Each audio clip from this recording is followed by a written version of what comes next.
The man she should have married, a tale of love, betrayal and second chances. She thought she buried her husband 3 years ago, but when his best friend showed up at her wedding, holding a secret only the dead should know, her world shattered again. Amara's wedding veil trembled in the soft breeze as she looked into Chike's eyes, her late husband's best friend. The guests smiled, the choir sang softly, and everything looked perfect. But inside her, Amara was trembling. 3 years ago, she buried her husband, Emeka, or at least, she thought she did. Emeka and Chike had been inseparable, brothers by friendship, partners in business, and bound by loyalty. When Emeka died in a car crash while traveling for work, Chike was the one who held Amara's hand at the funeral. He was the one who checked on her every week, who helped pay her rent, who made her laugh when life turned grey. Slowly, like dawn after a long night, love crept in again. It wasn't planned. Amara fought it, cried about it, prayed about it, but the heart doesn't always obey the mind. When Chike proposed 2 years later, she said yes, believing Emeka would have wanted her to be happy. But that morning, on the very day of their wedding, a strange envelope arrived at her doorstep. No name. No sender. Just a black and white photo of Emeka. Alive. In a small village she had never heard of. Her hands shook. Her heart raced. She told herself it must be an old photo. A trick. Maybe her mind was playing games. But deep down, something inside her whispered, he's alive. She hid the photo in her purse and went ahead with the wedding. As she stood before the altar, her voice broke when the pastor asked, "Do you take this man?" She hesitated, but Chike squeezed her hand gently, whispering, "It's okay, love. I'm here." She nodded. "I do." The hall erupted in cheers, but inside her, confusion roared like thunder. They returned 3 weeks later.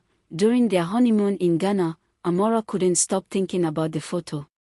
One night, while Chike slept beside her, she slipped out and made a call to the number written faintly on the back of the photo. A deep male voice answered. "Who is this?" She froze. That voice, it sounded like Emeka. Her breath caught. "Emeka," she whispered. There was silence, then a click. The line went dead. She returned to the room pale and shaking. When Chike asked what was wrong, she forced a smile. "Nothing, just tired." But she couldn't sleep again. The secret village. When they returned to Nigeria, Amara secretly traveled to the village name written on the back of the photo, Nobi. The air there was thick with secrets. Old men stared at her like they'd seen a ghost. When she showed a woman the photo, the woman gasped. "I know this man. He came here 3 years ago. We called him Uche. He built a small clinic down the road." Amara's knees buckled. Her husband had been a doctor. It couldn't be coincidence. When she reached the clinic, her heart stopped. Standing by the doorway, alive, older, but unmistakable, was Emeka. He turned, his eyes wide. "Amara," he whispered. She fainted. Truth unveiled. When she woke, she was lying in the clinic bed. Emeka sat beside her, holding her hand, the same way he did on their wedding night years ago. "How are you alive?" she cried. Emeka looked away.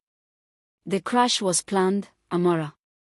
I faked my death." She screamed. "Why?" He covered his face. "I got into something dangerous, illegal trade at the hospital. When I tried to expose them, they came after me. The only way to survive was to disappear. I told Chike everything. He helped me escape. Chike knew." Her voice broke. Emeka nodded slowly. "He promised to protect you, until I came back." Amara's tears burned down her cheeks. "Protect me. He married me." High voltage. The confrontation that night, Chike arrived. His face was pale, his eyes hollow.